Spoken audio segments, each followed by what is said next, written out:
the stories behind rock and roll's history-making drummers and what makes them so great, including Ringo Starr, Charlie Watts, John Bonham, Dave Grohl, and more, coming up next on Booked on Rock. Welcome back to Booked on Rock, the podcast for those about to read and rock. John Lingan is our guest. His brand new book titled Backbeats, A History of Rock and Roll in 15 Drummers. John, welcome to the show. How you doing? Thanks so much for having me, Eric. I'm doing great. 5-star reviews across the board on Amazon. And among the compliments is that it's written for musicians while also connecting with those who are not musicians, but music fans.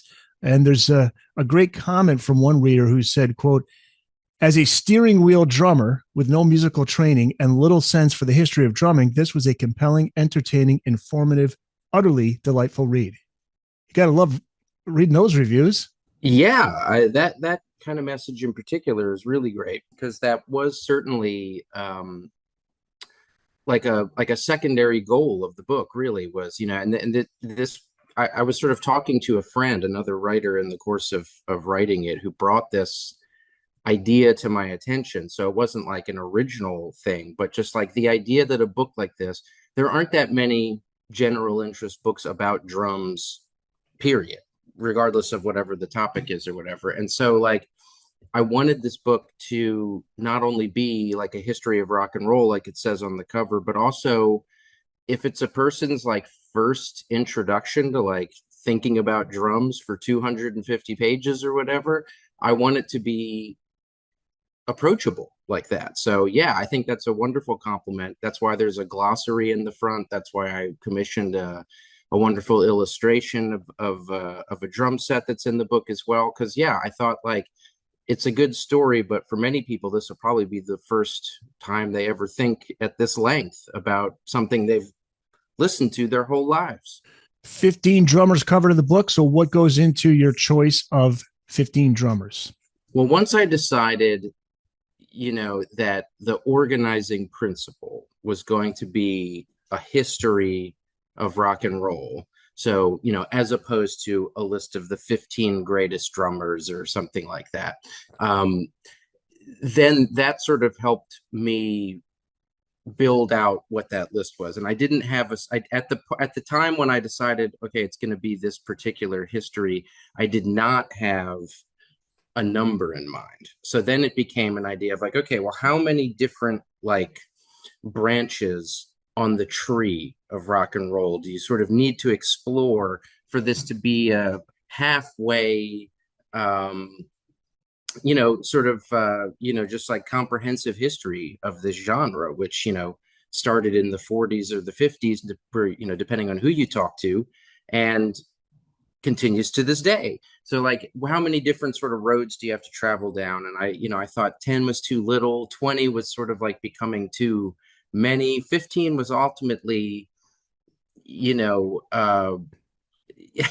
but just picked for no reason, honestly, kind of arbitrary, but it did cover enough ground. And so then I became like, okay, well now I want there to be like, not necessarily the best, although I think these are all fantastic players and I love their playing, but it's not a list of the best. It's more a list of like, okay, if we're going to talk about this particular subgenre or this particular development in rock and roll, who is the sort of like the best stand-in for that? Who is the drummer that best exemplifies that particular thing? And so then it became like, okay, how many of these different steps do I want to go along, and then who's going to be the exemplary player for each of these sort of subgenres? Yeah, and I want to ask you about some of those drummers, but this is the list of 15. Sam Lay, Hal Blaine, Al Jackson Jr., Ringo Starr, Charlie Watts, Kenny Buttrey, Mo Tucker, Clyde Stubblefield, John Bonham,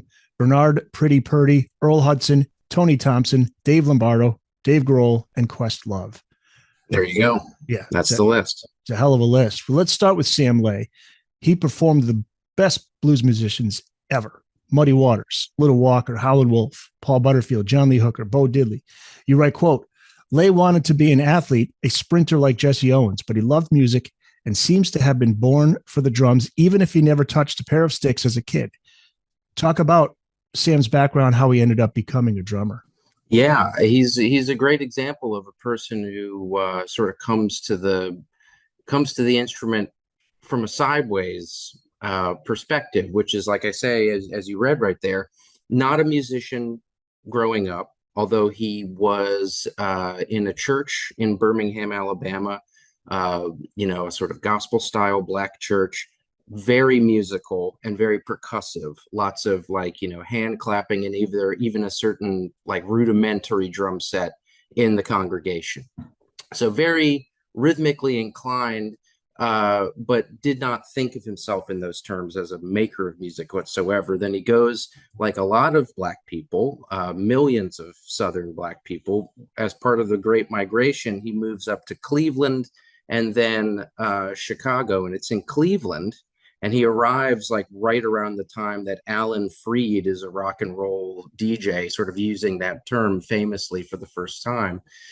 Lay wasn't interested in that. He watched jazz music in clubs there, and then he listened to blues music, which was becoming, the sort of urban black music of the time, as opposed to it being the sort of the country blues tradition of a generation earlier. So he gets into that, and then plays for the first time in Chicago just because he sort of moved, or I'm sorry, in Cleveland because he sort of moved to, then moves to Chicago, and that's the epicenter of electric blues. That especially at that time, Chess Records was up and swinging absolutely. And so yeah, he plays with Little Walter. Doesn't record with Little Walter, but then moves on and works and records prodigiously with Howlin' Wolf. And and then, as you say, a sort of list of the greatest ever. And then eventually with even in the 60s for a time with the Paul Butterfield Blues Band, and that's how he ended up with Bob Dylan even. So yeah, it's just a tremendous legacy. And to me, like a guy that you pick that you want to highlight in this history because he really shows this transition, this movement from the blues as a sort of like regional black music into the mainstream, into the, let's call it co-option or whatever you like acculturation of it by younger white people, and then its movement into the ultimate mainstream with something like Bob Dylan and his performance at the Newport Folk Festival. So to me, a character like that who moves through so many things and connects so many different kinds of music is really yeah, that's what I wanted to really highlight in a book like this. There's a comment from Corky Siegel, a harmonica player, talks about Sam playing the full dynamic range all the time. Mm-hmm. Can you expand on that? What made Sam Lay so unique?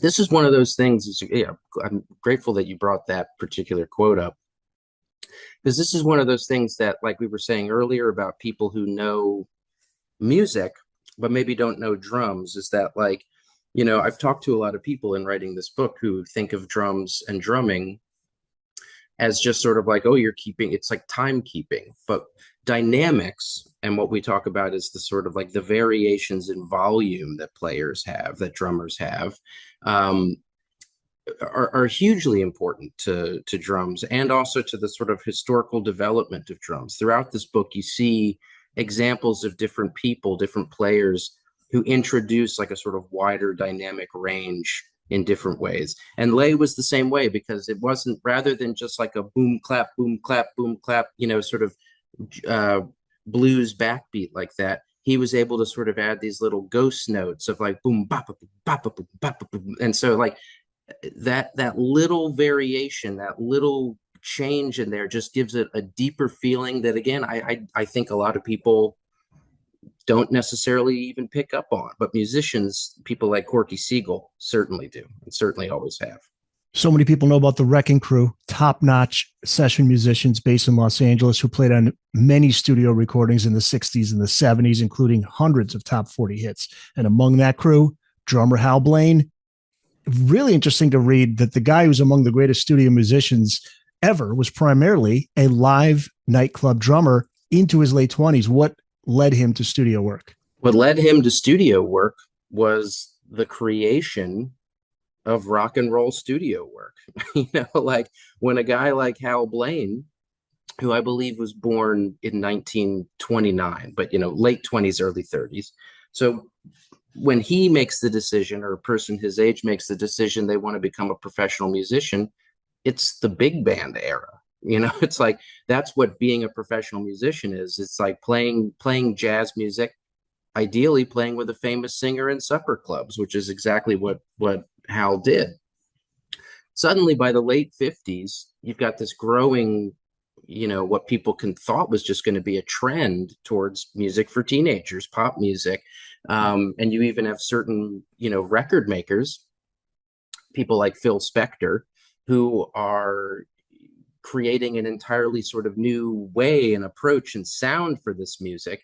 And, so again, it's like what led to that opportunity was suddenly that opportunity existed. And then for him, everyone has lucky breaks, of course. He met one of the other earliest session musician, like rock and roll drummers, a man, an incredibly important drummer in this story, although he's not one of these 15 that get their own chapter, but this gentleman named Earl Palmer, who also did his transition was from playing New Orleans rock and roll like Little Richard.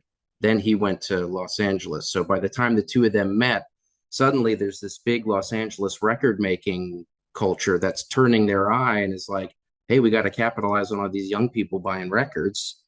But none of the old none of the old jazz playing farts know how to play this stuff. So guys like Earl Palmer and Hal Blaine knew how to play this newfangled music, and that's why they sort of like built such grand careers in it for so long. You read the book, quote, Hal's most famous and influential performance, his ticket to immortality, was a beat so simple that its signature element is an unplayed snare. And you're referring to the song Be My Baby from 1963 by the Ronettes.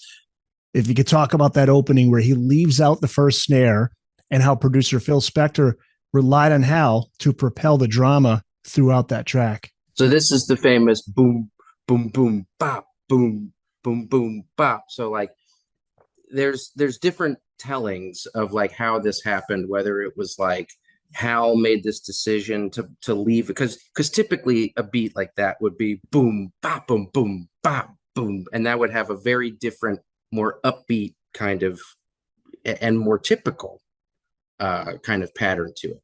So by leaving out that first snare, it makes that second one just like hit so hard, and it also slows down the tempo of the entire song and creates this sense of like tension even within the rhythm part. And of course that song is all about building up and releasing tension. So there are different quotes you can find about whether that was Hal's decision or someone told him in the studio to leave that part out. But either way, that's a great example of one of those drum beats that everybody knows. I mean, it's been repurposed dozens, if not hundreds of times in all sorts of contexts, whether by the Beatles or the Jesus and Mary chain, or just like Bruce Springsteen. There's so many examples of that beat. It's almost its own sort of like genre of of rhythm, like certain things are. Like we have certain beats that are just kind of canonical, like a Cuban clave beat or a disco four on the floor beat, something like that. And that's absolutely what Be My Baby is. It's like it's its own feel unto itself at this point. Yeah, another project I want to ask you about is his work on the Beach Boys' Pet Sounds. Mm-hmm. He's using orange juice bottles, a water jug, a mallet, but it's not just his ingenuity. You write about how his ability to read other instruments and adjust on the fly that made him the perfect guy to translate Brian Wilson's vision. Brian wasn't a trained composer, right? So the average musician would have trouble with how he wrote the charts, which wasn't, I guess, technically the way they normally would have been written. So again, like to talk about Hal, because again, people 10 years younger than him, maybe even less, might come up in a different way as drummers and have like a more rock and roll feel. He, as we say, jazz trained, literally went to music school. So this guy knew composition. But there's also a great quote that that I did not get out of anybody, but I found it somewhere, describing him in the studio, and how like the people in the studio would laugh because his drums sounded terrible in the room. And as you might expect, playing orange juice bottles would also sound terrible, or doing all these other sort of almost sound effect kitschy kind of things that he added to tons of tracks. His genius and like the significance of him in the story of rock and roll is that he was one of the first drummers to conceive of their role as like existing inside the studio. His job was to play and get it to sound good through microphones. It wasn't to get it to sound good live and like in the room or live in a club. It was to use whatever thing. He just like had a way to understand not only how to translate, you know, he was, I should say, he was able to translate both like, into the more complex, like theoretical compositional side, and was able to bridge that with this just like totally free for all creative studio environment that was only being invented at the time by guys like Spector and Brian Wilson. So he had an idea of what it was going to sound like coming out of the other side. Yeah, and he had no ego about it. He was like, I want to add something to this thing. I think we can get this sound by dinking on water bottles or dinking on orange juice bottles. And like, you know, a person who takes themselves more seriously or thinks of their job as being more of an artiste might not make those kinds of connections. But that's a great kind of rock and roll spirit that this guy born in the 20s was really able to embody at the time. Terrific. And an aside, a phenomenal drummer, but somebody in the book was talking about, the guy just had great looks. He had the yeah, the it was Earl nicest Palmer. eyes. It was Earl Palmer, yeah, who just like out of nowhere, because he has an autobiography that's sort of like built on interviews with him. That's called Backbeat, actually. And yeah, in that book, he just like sort of out of nowhere drops this great quote that like Hal Blaine had the prettiest eyes. Prettiest Yeah. hypnotic Yeah, I'll tell you, eyes. look him up. Look him up. He had a smolder. Yeah. Earl wasn't wrong. Earl wasn't wrong. Yeah. Ringo. Boy, Ringo's influenced many of the greatest drummers, yet he Sure. doesn't get the notice musically that the other members get, in my opinion, because of course we're talking about John Lennon and Paul McCartney and George Harrison. But Yeah. you bring up a great point in the book. His ability to adapt to the unprecedented and unforeseen musical challenges throughout the Beatles' recording career is astonishing. And people don't talk about that. I've never heard anybody mention that, but think about that, how he had to keep up with those massive changes and advancements in what those guys were doing with the music. So talk about Ringo, what makes him such a good drummer, and what other drummers mean by him having a great feel. Yeah, you mentioned that thing about him being like the sort of the lesser Beatle to everybody, and sort of being musically taken for granted, and it being this, a sort of joke for many years. Uh, that Ringo like wasn't a good drummer or something like that. And I do feel like the record has been corrected there, but there's this way that people talk about him in terms of what he did not do, in terms of like, oh, he was so like patient and like didn't mess up rehearsals or recordings. He didn't play very much, or he had this very sort of spare style. And I wanted to really showcase like those are true, but like he was a masterfully creative player. And I think the way to understand that is to really look at like what this guy had to do over the course of 8 years. Early 60s, and it wasn't like they plucked him from obscurity. Early 60s, he joins the Beatles 1962. He's a very well-known percussionist and a revered one in Liverpool and in Hamburg. So they knew who he was and like were excited to get him in the band. Then they become insanely popular, and suddenly this guy who's used to playing in tiny little club settings is playing on TV sets, and he's playing at these massive concert halls. And within, before too long, he's playing at Shea Stadium. He's playing at Candlestick Park, and like these are not great environments to be a drummer. You can't hear yourself. Sound equipment was at the same time, so they they break it off. They stop and they focus only on recording. And then, so you think about that, he starts as this great live rock and roll drummer, completely loses the plot in terms of like what he brings to the band as they blow up. Then they retreat to the studio in a way and become super creative. And his role in the group at that point completely changes from, they hire him in 1962 to be this like great energy boost. And now he's the guy who's sitting still as they work out things in the studio and they record orchestral parts and all these other things. And damned if Ringo didn't play some of the most creative parts during that whole time period. It wasn't like he just sort of like drifted into the background. He played amazing parts in every single Beatles recording. And you can look at like all these different examples of just like wildly creative beat making and approaches to that instrument in a musical way, but also just like in a fascinatingly rhythmic way. So yeah, that was a hard chapter because it's hard to write anything new about Ringo at this point or anything new about the Beatles at this point. But yeah, to find it, at least try it, I had to just sort of put myself in his shoes and think about what that was like to be on that journey for so long. And yeah, it's even more incredible than I considered it before. Charlie Watts, so glad he's in this book. I love Charlie Watts. Actually, grew to love him and his sound more and more as the years went by. So essential to the Rolling Stones sound. You're right, quote, no one else has a backbeat like Charlie Watts. Explain why Charlie was so unique in that sense. Yeah, totally unique in the sense of that band, especially as they went on and they entered that sort of like mythic period, Beggar's Banquet and Let It Bleed up through Exile on Main Street.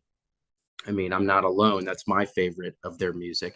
And so, like, the whole sort of what they achieved in that time was this just sort of amazing looseness where the guitars are kind of snaking between each other and the reverb is forming part of the stew. And, like, they got background singers and Mick Jagger shaking things. And it's just like this big, and like, what Charlie Watts did was like keep that really steady and not just in a timekeeping way, because he was honestly not a great time. I mean, he was like he sort of shifted and moved that it was a loose band. They shifted and changed the tempo from time to time, but as a sort of calm in the storm and a just sort of like keeping a kind of like jazz influence and just like steadiness in the midst of that.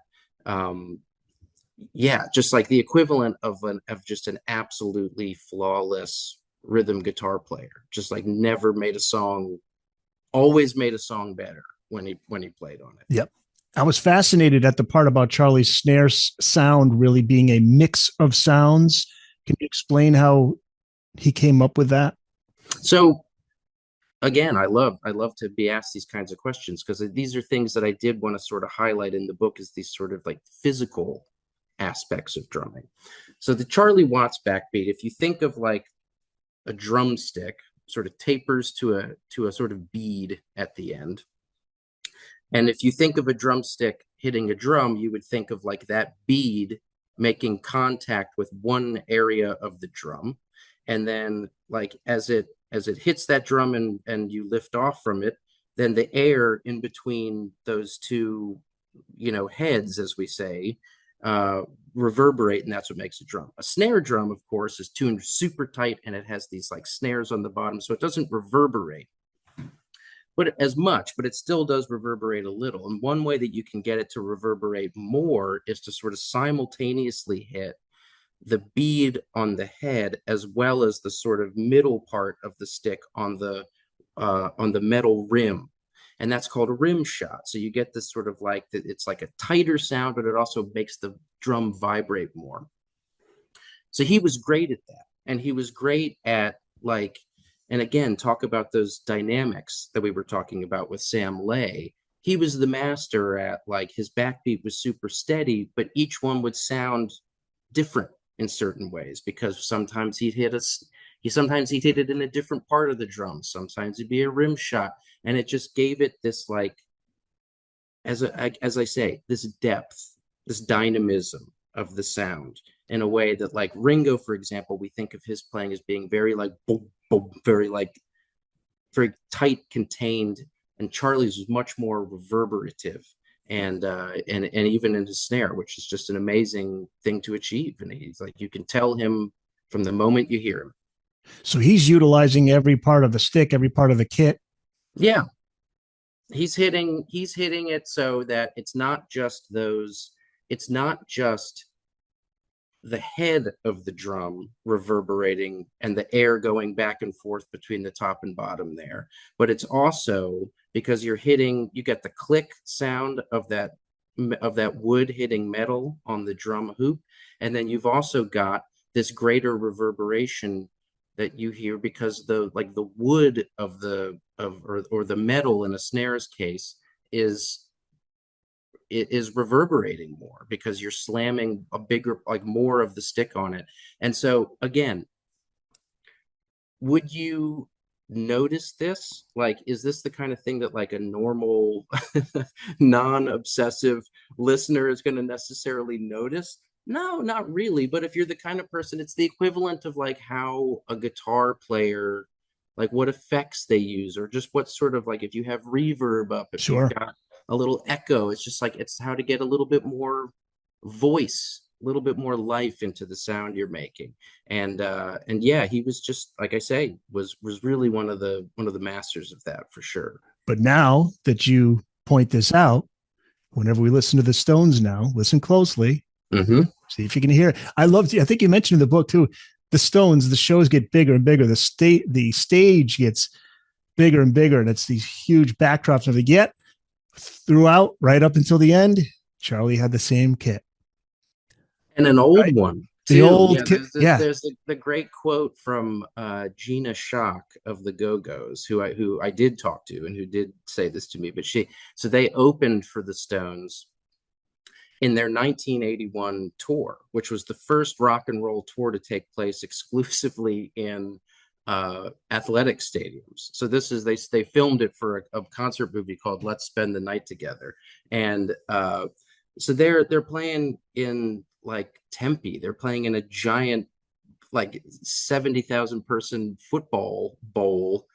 And she said the quote was that she was talking to Charlie's roadies and they were laughing that like the oriental rug underneath of his kit was worth more than the drums itself. yes.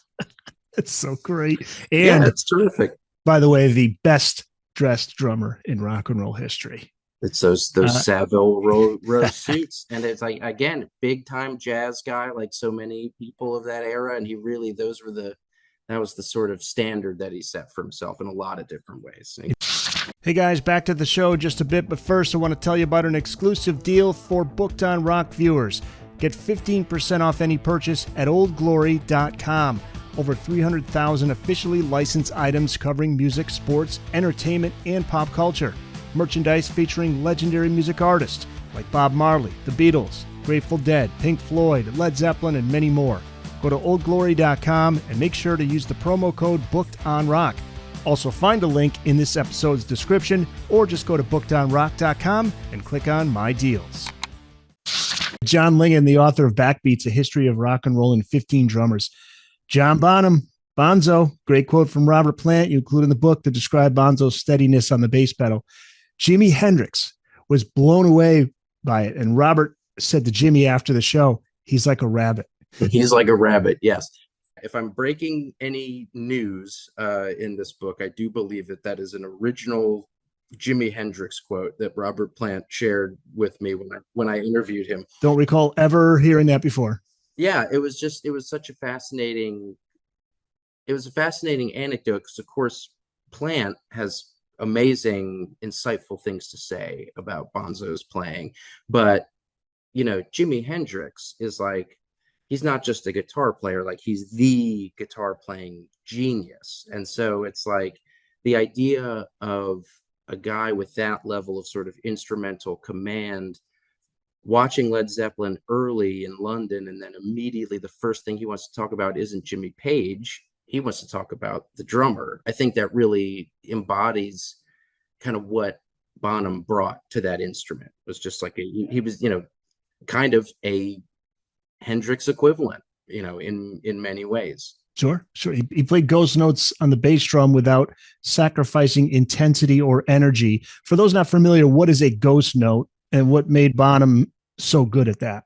A ghost note is just sort of the technical term, as we say, for those sort of half hits in between the main backbeats. So instead of that like boom bop, doing the boom bop boom bop boom, it's that like that sort of echo. It's just, as they say, they call it the ghost because it's just the sort of like tail.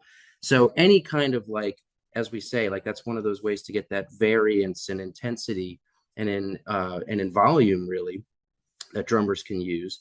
Um, and so a lot of people can do that on their hands or with one hand. And Bonham was really one of the first people to do that with his bass drum foot. And you can hear that right off the top, side one, track one, uh, on the Led Zeppelin self-titled album.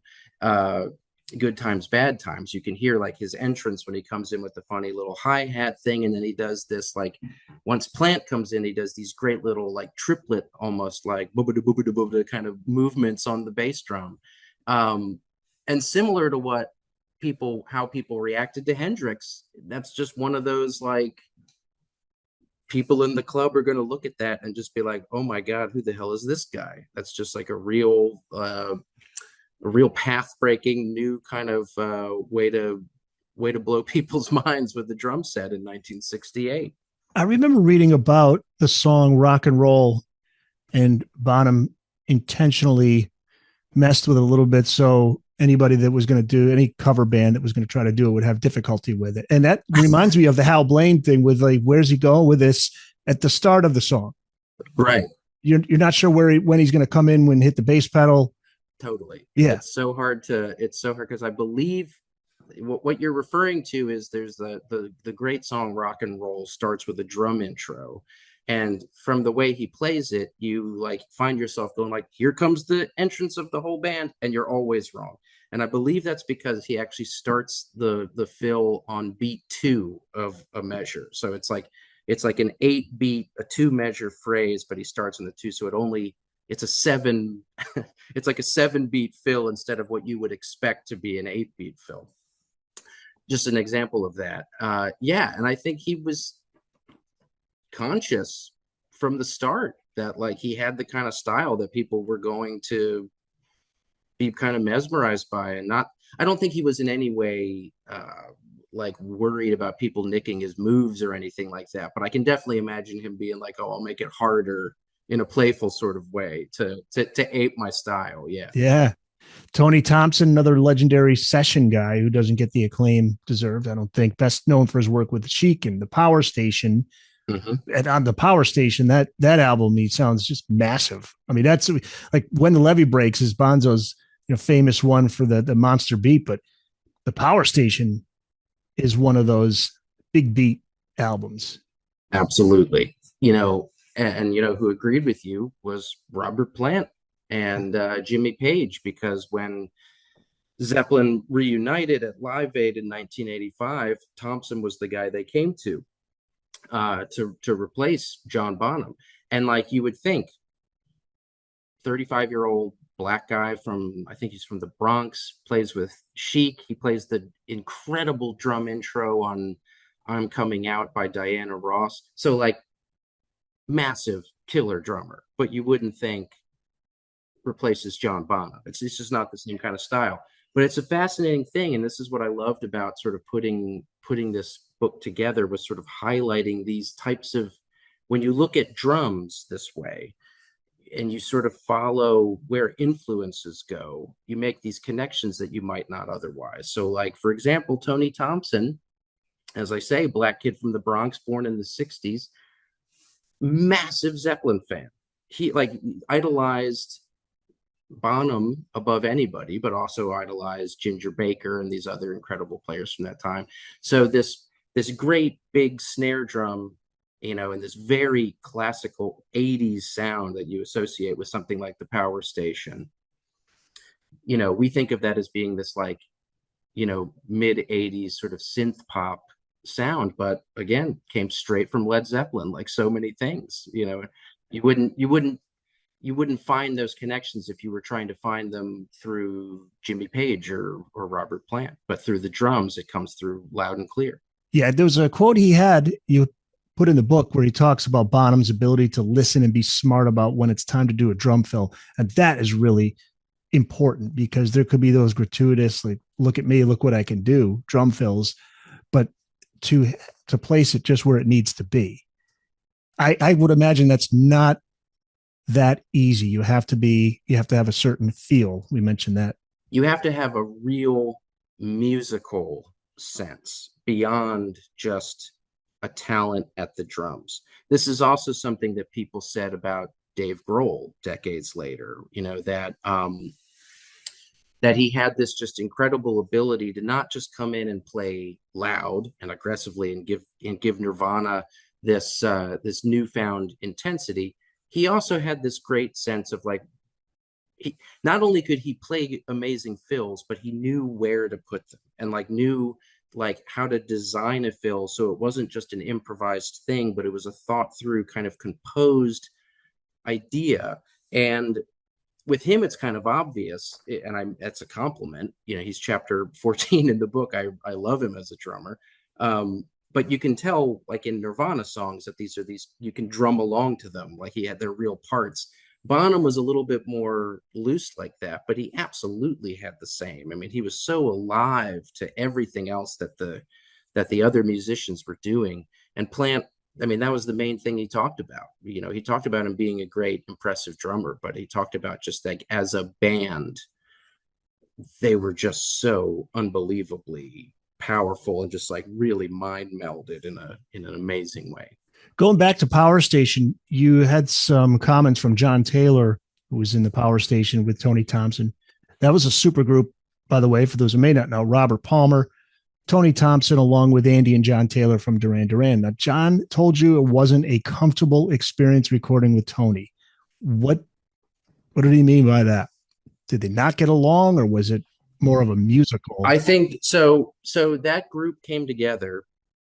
And yeah, I spoke to John Taylor, and I have to say, I've told this to many people, just like personally, but on the record, John Taylor is one of the greats. Like, this guy was really one of the coolest, most insightful musicians I've ever spoken to, in his way to talk not only about music, but in his way to talk about musicians and their personalities. And so what he was talking about there was that, like, by the time Duran Duran and Chic met, they were both wildly popular. And but Duran Duran was like influenced by Chic, so they like revered those guys, and the Chic guys sort of respected the new sort of upstart pop guys. So they met, like when this supergroup started, it was this total excitement about like meeting there. It was kind of playing with a hero was the essential, it was the nature of like playing, and especially with John, who plays the bass. Bass is a very direct, close relationship with the drums. So to be playing with Tony Thompson was like this great, incredible moment. And it wasn't anything to do with them not personally getting along.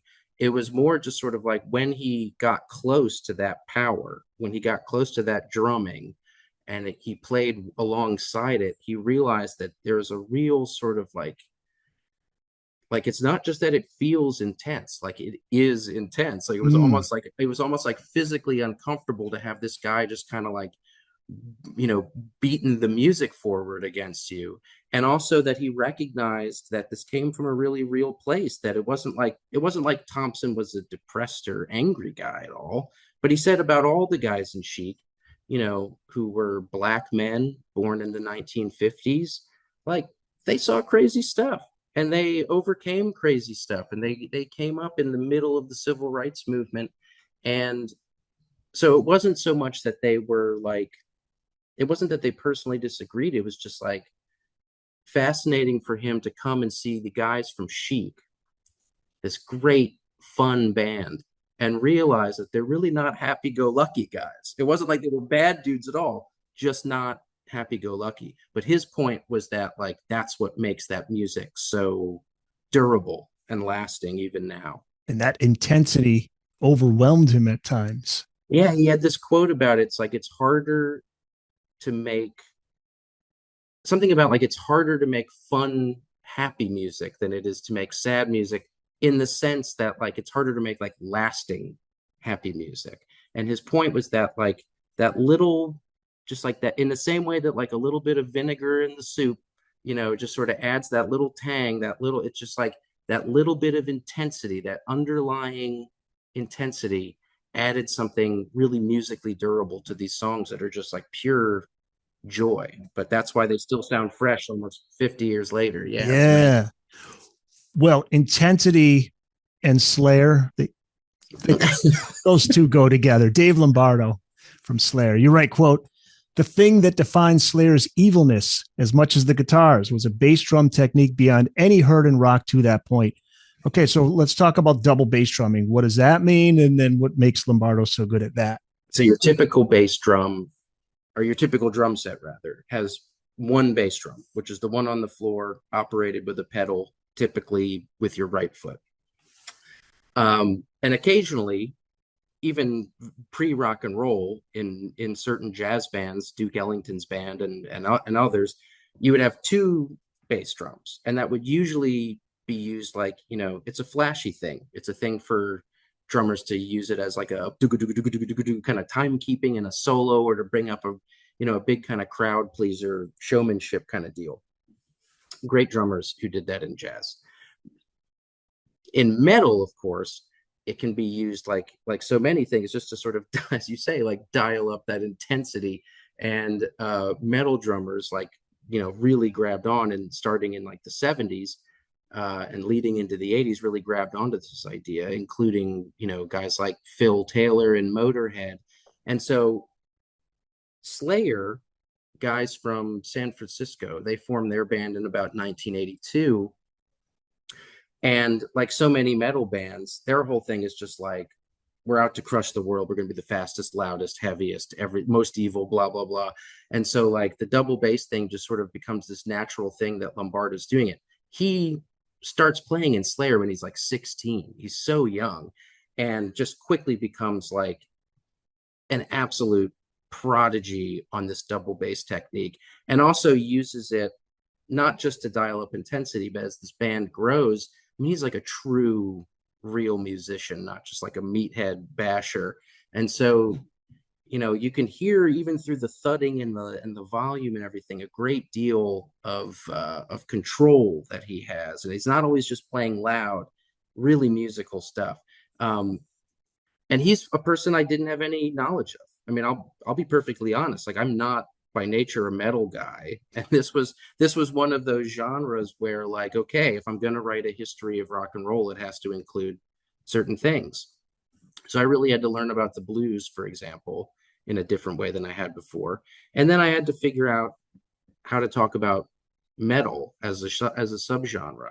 And so again, that's another one. Like, if I've been talking about a subgenre, you might have gone to Black Sabbath to talk about like the most epochal metal band. But if you're talking about drums, suddenly a group like Slayer becomes a really fascinating sort of window to look at that genre, because that drummer, that particular player, is just so unique and frankly just impressive to me. I just love the way this man plays. He's just absolutely amazing.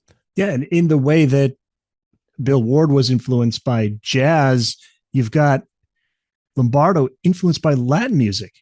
And then there's the example being Angel of Death, right? He does something. This is another reason why I wanted to include him, was that he brings another element to talk to, which is the sort of Latin influence on rock and roll. Surprised me as much as anybody that Slayer would be the way to talk about that.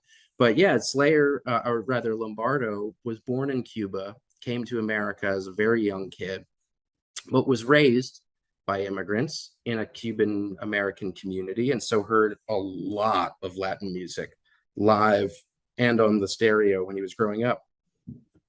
And there was this great anecdote, again, not one, but just one that I found in a previous interview he'd done, where he talked about this very famous, like, if you asked a metal drummer what is the most famous metal drumming fill of all time, they would probably say this double bass break that he does on the Slayer song Angel of Death from their album Rain and Blood. So he does this great double bass timekeeping, and then he plays this like tom pattern over it to kick the band back in.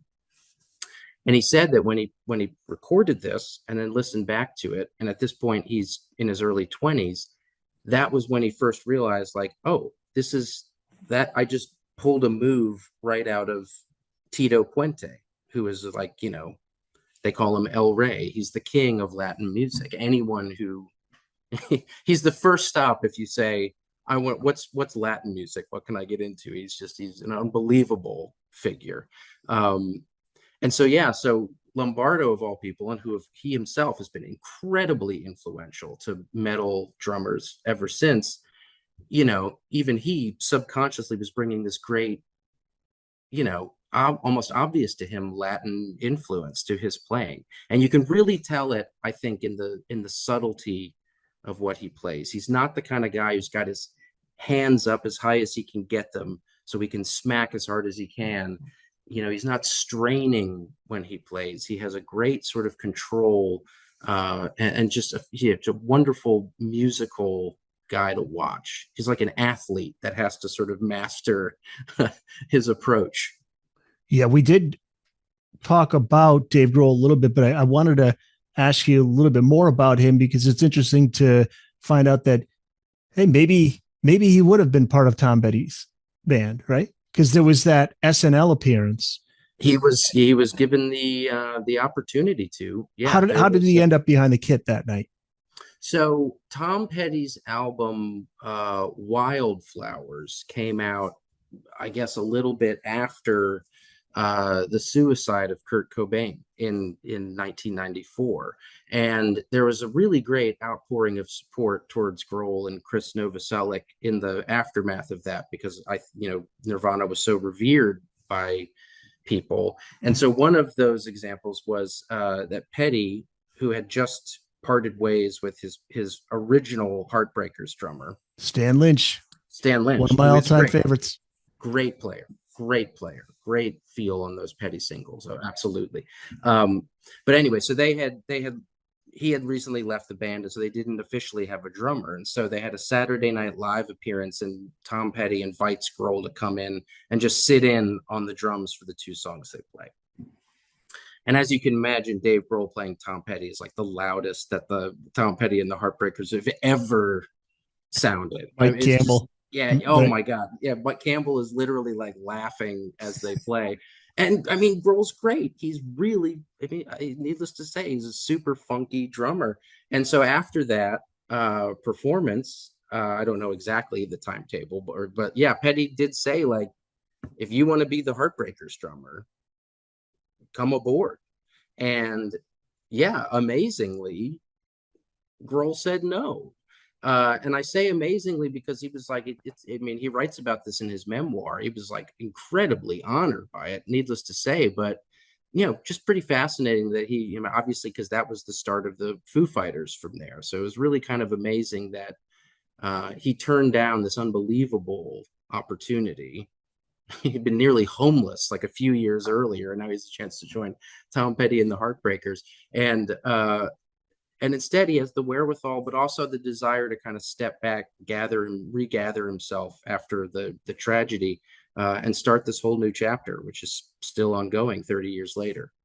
I wonder how much of an effect the fact that he is a drummer, how much that influences his songwriting. Because I've heard like, for example, Eddie Van Halen, I think, talked about that, how he was trained to play on the piano, so he played the guitar kind of like a piano player. Sure. Yeah? So if you're thinking like a drummer, you're kind of writing music from that standpoint, maybe. I think if we were to compare the two, and it's a fair comparison, I don't remember, but like the sort of songwriter drummer component and guitar player component for Grohl has always been like a little bit more intertwined than his career makes it seem. Like in public, he was a drummer in the most famous rock band in the world, and then suddenly made this pivot to guitar playing and singing and songwriting. And the truth is that like he recorded like one man band albums when he was a kid, like We like did. a yeah, like a literal child. And so he always had this kind of songwriter's, compositional sense, even when he was a drummer. I don't think he was ever at that time thinking he would like make his living as a songwriter. I think drumming was always the thing he was most talented at. And that was certainly like the break that he got was playing with a DC punk band called Scream. Um, but so yeah, I think he was always drummer first, but it wasn't like Kurt Cobain died and he was like, I better pick up a guitar.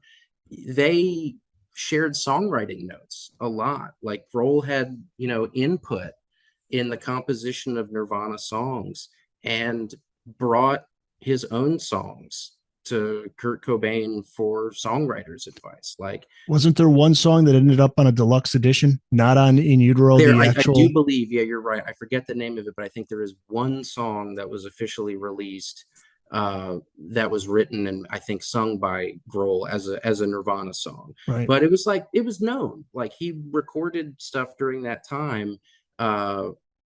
I mean, I don't think he was like sitting on a warehouse of unused songs. It wasn't like the first Foo Fighters song was like his "All Things Must Pass" or something like that. I think it was that was a new sort of project in response to something, but always a highly musical, compositionally minded person from the get go for sure. So to finish up, I'm curious, do you have a favorite drummer or top three drummers? Oh boy, so impossible to say, but one of the people we did not mention here, because even in a great long interview like this, you can't talk about everybody. But I was really proud and excited to include Mo Tucker from the Velvet Underground in this book. I think her legacy is not as well understood as it could be, and I liked the idea of positioning her among figures like Charlie Watts and Ringo Starr and other people who are a little bit better known, because I think she really deserves to be known like for her innovations in terms of, again, talk about just sheer creativity behind, she could be the loudest, she could be the quietest, she could just anything that served that band. And I think she's so influential for that. In terms of people that really don't get mentioned in the book, I would bring up a guy named Greg Saunier from the indie rock band Deerhoof, Mm. who've been going since the late '90s. I just think he's a phenomenal player and just like so much fun, so creative and so interesting.